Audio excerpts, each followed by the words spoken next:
En manchette aujourd'hui, la Commission municipale du Québec sermonne la municipalité de Sainte-Élisabeth.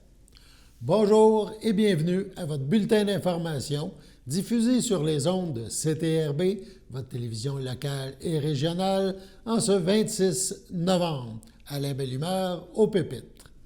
La Commission municipale du Québec publie aujourd'hui un rapport d'audit de performance portant sur le pouvoir de dépenser et la reddition des comptes à la municipalité de Sainte-Élisabeth, située dans la Naudière.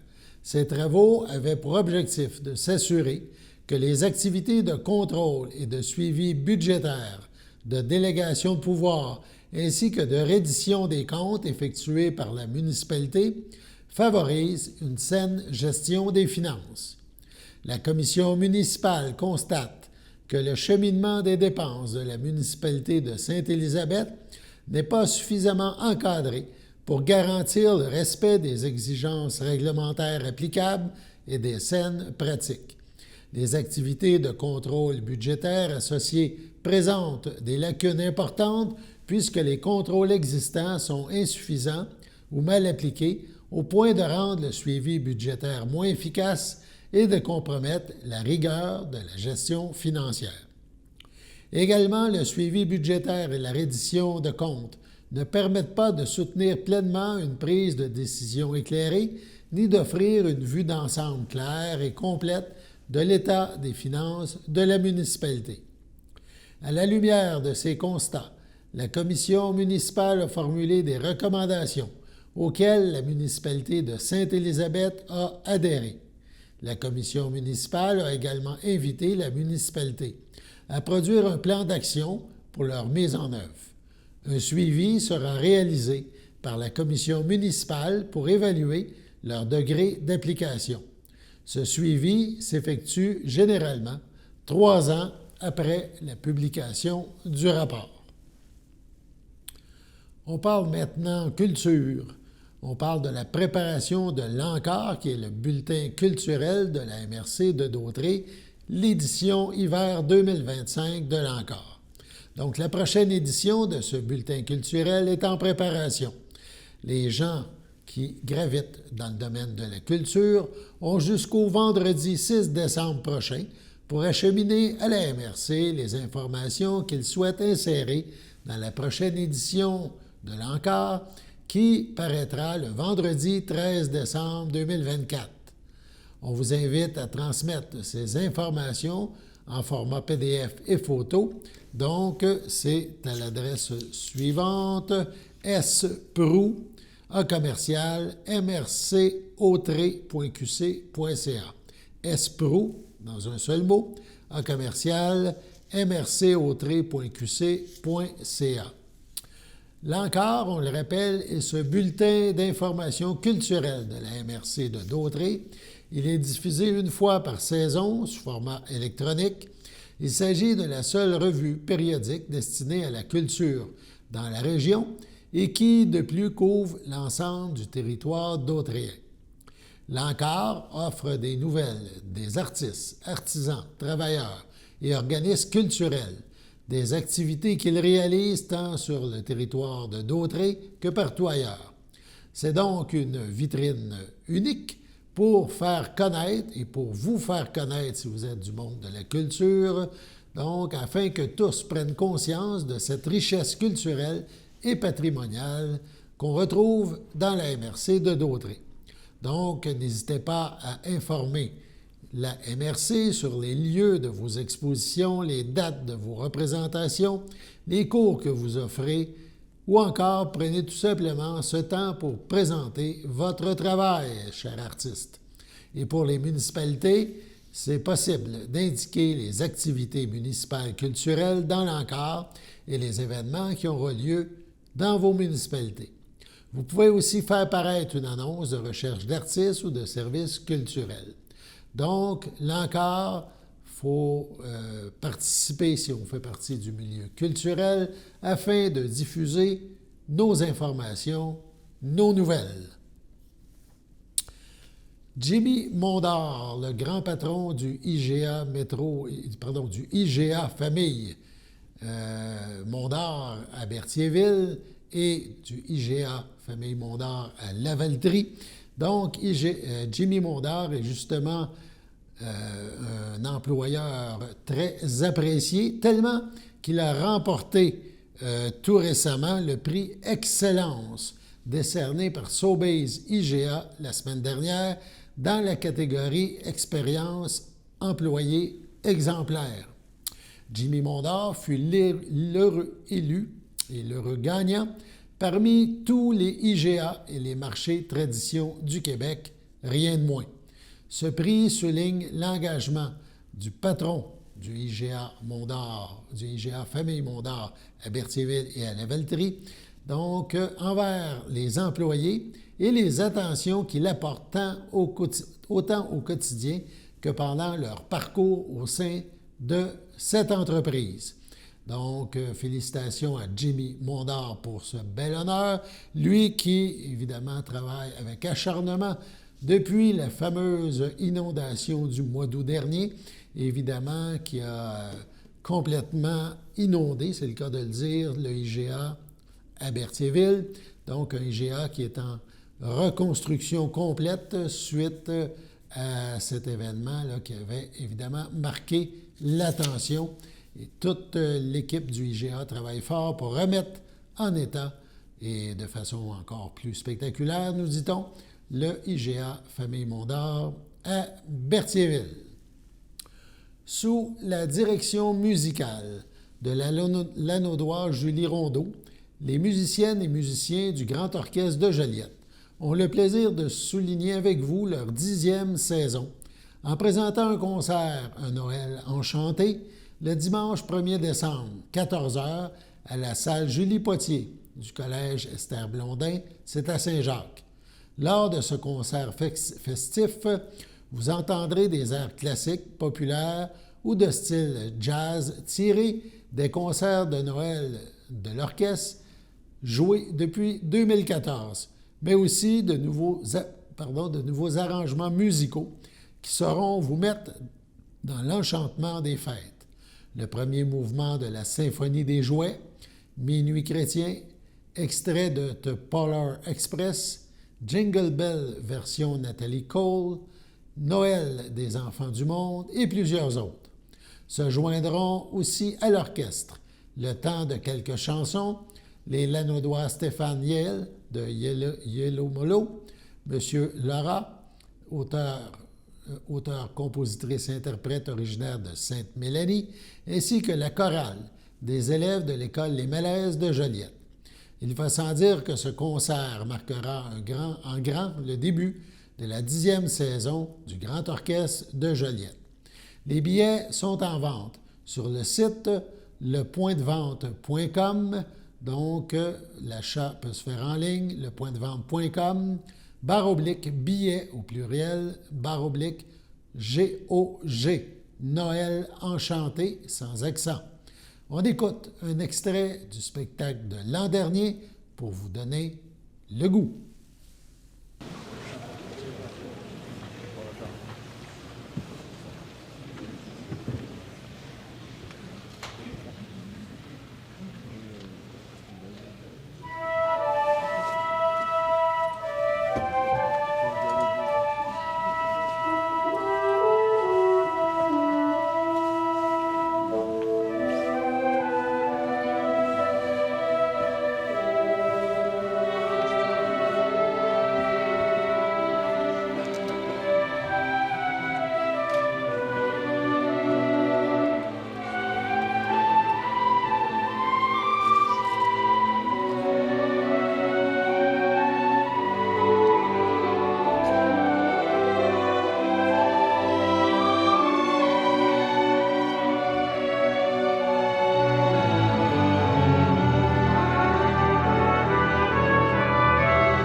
Votre station de télévision de Berthierville vous invite cordialement à son bingo hebdomadaire télédiffusé tous les samedis matins dès 9h30. Depuis longtemps, les fans de CTRB se divisent le joyeux montant de 600 $ chaque semaine à cette joute de bingo. N'oublions pas non plus le super bingo mensuel d'une cagnotte de 2000 $ que vous pourriez vous partager chaque premier samedi du mois. Un moment de fébrilité qui pourrait devenir payant pour plusieurs d'entre vous. Pour vous procurer ces fameuses cartes de jeu, les dépositaires participants sont à Berthierville, le dépanneur Formule 1, la station-service Arnois sur le boulevard Gilles-Villeneuve, le marché IGA Extra Famille Mont-d'Or sur la rue Gabriel-Brissette, le marché Métro Boucher sur la rue Notre-Dame et la pharmacie Proxime sur la rue Frontenac. À Saint-Ignace de Loyola, le dépanneur Proxy sur la rue de la Traverse, la boucherie Aldo sur le rang Saint-Michel. C'est donc un rendez-vous hebdomadaire chaque samedi matin à 9h30 sur les ondes de CTRB, votre télévision locale et régionale, celle-ci toujours en haute définition. Toute l'équipe de CTRB vous remercie de votre fidélité et vous souhaite bonne chance.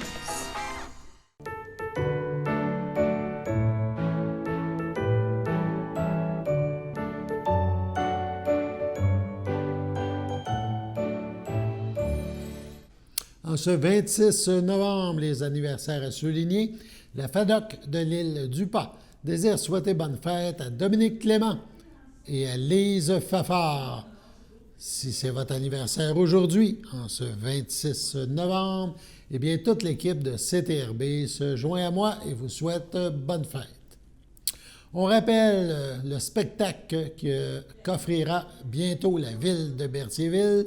C'est vendredi le 13 décembre. On rappelle qu'en 2005, Marie-Denise Pelletier offrait Noël, Parle-moi, un album qui nous plonge depuis dans la magie des fêtes, année après année. Depuis, la tradition veut qu'au premier flocon, elle sillonne le Québec pour y chanter Noël. Avec sa voix exceptionnelle, qu'elle fait douce et enveloppante pour l'occasion, Marie-Denise Pelletier donne au classique du temps des fêtes un souffle chaud au beau milieu de l'hiver. Les billets sont présentement en vente. On rappelle qu'ils sont disponibles seulement à l'Hôtel de Ville de Berthierville, 588 rue Montcalm, aux heures d'ouverture habituellement. Le soir du spectacle, les portes s'ouvriront, on le rappelle, à compter de 19h et aucune place n'est assignée à l'avance. La salle sera donc remplie sur la base de premier arrivé, premier assis. On écoute sur ce l'invitation que formule elle-même Marie-Denise Pelletier. Salut, ici Marie-Denise Pelletier. Le 13 décembre prochain, je serai en spectacle de Noël dans la magnifique église de Berthierville. Et puis pour l'occasion, je serai accompagnée par un quatuor à cordes et un excellent musicien, un excellent pianiste en fait, avec qui je travaille depuis plus de 40 ans, Benoît Sarrazin.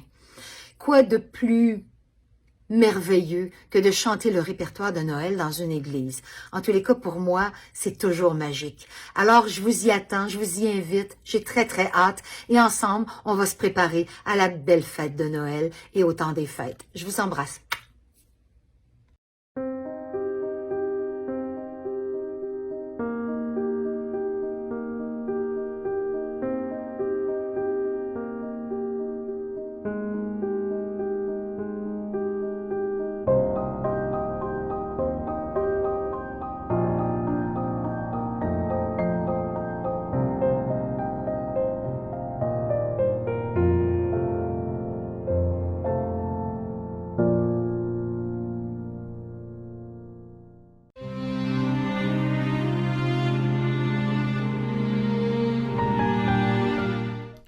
Au CHSLD des Îles, le 15 novembre, à l'âge de 80 ans, est décédé M. Angelbert Vincent, fils de feu Roméo Vincent et de feu Colombe Morin, demeurant à Saint-Combe. Il laisse dans le deuil son ami de cœur Huguette Mirandette, les enfants de sa conjointe Yvon Mirandette Chantal Morin, ses enfants Christina Mirandette, François-Xavier Mirandette, Louis Mirandette et sa fille Ève Mirandette, ses tantes Marie-Rose Morin, Thérèse Morin, Gervaise Morin, ainsi que plusieurs parents et amis. La famille vous accueillera le vendredi 29 novembre dès midi, directement à la chapelle du complexe Efterio de Berthierville, où une liturgie aura lieu le jour même à compter de 13 h. Au CHRDL, le 3 novembre, à l'âge de 97 ans et 6 mois, est décédée Mme Thérèse Morin, épouse de feu Conrad Bérard, fille de feu Charles-Omer Morin et de feu Evelina Massé, demeurant à Saint-Barthélemy.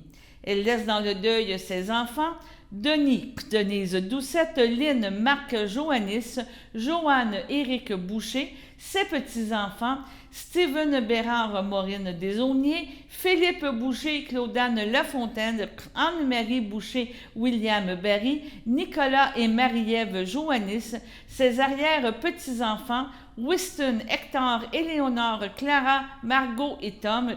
Elle laisse aussi dans le deuil ses enfants, ses sœurs, beaux-frères et belles-sœurs, feu Claire Morin, feu Marcel Bérard, feu Françoise Morin, feu Jean-Paul Dénommé, feu Bernard Morin, Suzanne Rousseau, feu Michel Morin, Bruno Morin, feu Jeanne Lavergne, feu André Morin, feu Jeanne Bérard, feu Jean-Paul Picard, feu Jacqueline Bérard, feu Réal Sicard, feu Jean-Luc Bérard, Gertrude Bérard, Maurice Fafard, feu André Bérard, feu Lorraine Laroche, ainsi que plusieurs neveux, nièces, autres parents et amis.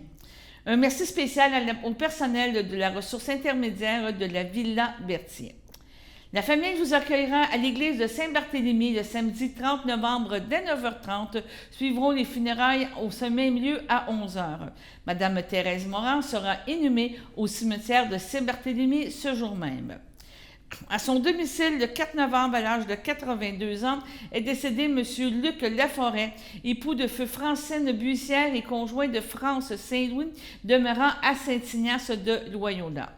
Il laisse dans le deuil, outre sa conjointe, son fils Denis Laforêt, Marie-Claude Nadeau, son beau-fils Mathieu Clément, Véronique Gosselin, ses petits-enfants, Loric Laforêt et Alexis Nadeau, ses frères, sœurs, conjoints et conjointes, Paul Laforêt, Céline Sylvestre, Jacques Laforêt, Huguette Moreau, Denise Laforêt, feu Gilles Milotte, Gisèle Laforêt, feu André Lagagnère, ses beaux-frères et belles-sœurs de la famille Buissière et Saint-Louis, ainsi que plusieurs neveux, nièces et amis.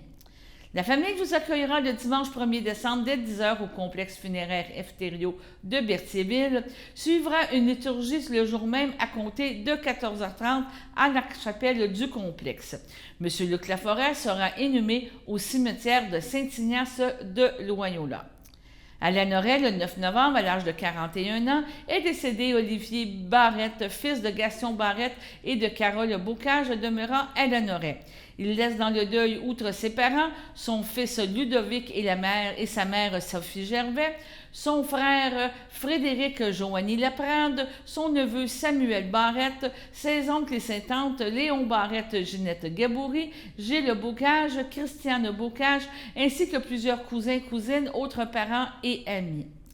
La famille vous accueillera le samedi 7 décembre dès midi au complexe funéraire Efterio de Berthierville. Suivra un hommage directement au salon à compter de 15h. M. Barrette sera inhumé au cimetière de Berthierville à une date ultérieure.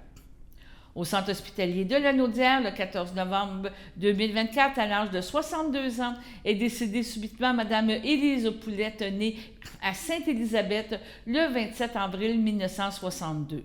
Elle était la fille de feu M. Fernand Poulette et de feu Mme Aurore Allard et elle demeurait à Saint-Ignace de Loyola. Elle laisse dans le deuil son frère Michel Nathalie Routier, sa sœur feu Hélène Poulette et Monique Poulette Édith Sainte-Croix, ainsi que sa nièce Geneviève Poulette, Joël Melançon, ses neveux adorés Félix et Alexis, sans oublier plusieurs autres parents et amis. En 1986, à 24 ans seulement, elle prit avec assurance la relève de l'entreprise familiale Les Produits de béton Casobon avec sa sœur Hélène.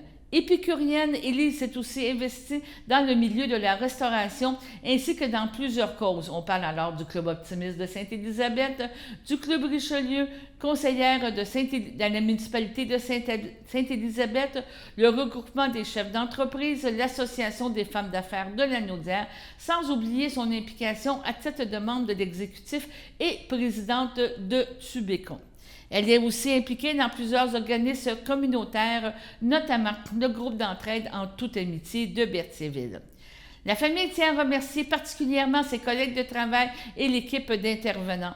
Vous pouvez envoyer des dons pour compenser l'envoi des fleurs au groupe d'entraide en toute amitié. Vous pouvez alors rejoindre Mme Julie Tétrault, 450-836-6966 et spécifier qu'il s'agit d'un don pour le projet Dîner chaud, une des causes qui lui tenait à cœur et pour laquelle elle s'était beaucoup investie depuis plusieurs années. La famille recevra les condoléances en présence des cendres au centre funéraire Eftério de Berthierville le vendredi 13 décembre de 19h à 21h et le 14 décembre de midi à 15h. Une liturgie de la parole sera célébrée au salon le jour même à compter de 15h. L'inhumation des cendres de Mme Poulette se fera à une date ultérieure. Sur ce, allons à la météo.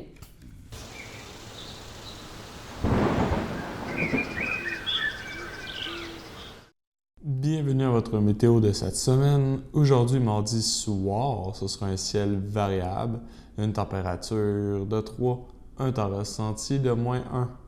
Mardi nuit, ce sera des averses de pluie mêlées de neige, une température de 1, un temps ressenti de -5, moins de 1 mm de pluie. Mercredi matin, ce sera des averses de neige isolées, une température de 1, un temps ressenti de -5. Mercredi après-midi, ce sera un ciel variable, une température de 3, un temps ressenti de -1. Mercredi soir, ce sera des passages nuageux, une température de 1, un temps ressenti de -4. Mercredi nuit, ce sera un ciel variable, une température de -2, un temps ressenti de -5. Et voilà, c'était tout pour votre météo. Au nom de toute l'équipe de CTRB, merci d'avoir été des nôtres pour ce bulletin d'information. Informations locales et régionales sur les ondes de CTRB, votre télé, en ce 26 novembre. Au plaisir de vous retrouver demain à la belle humeur au pupitre. Merci, à bientôt.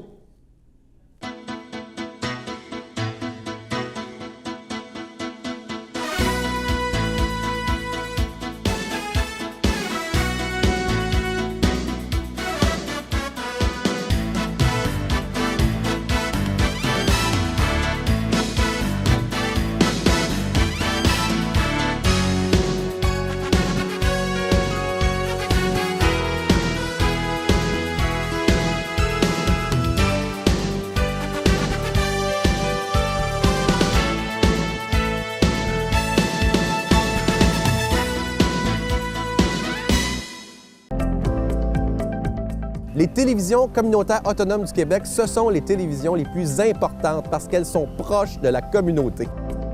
On veut encourager des gens qui parlent de ce qui nous intéresse, mais aussi qui participent au développement local. Mais c'est fini le temps là, où on allait lire une affaire qui a été écrite avant hier au bout du monde. Non! Tu veux savoir ce qui se passe chez vous? Bien, ma télé préférée, c'est la télé autonome communautaire. C'est ici que ça se passe.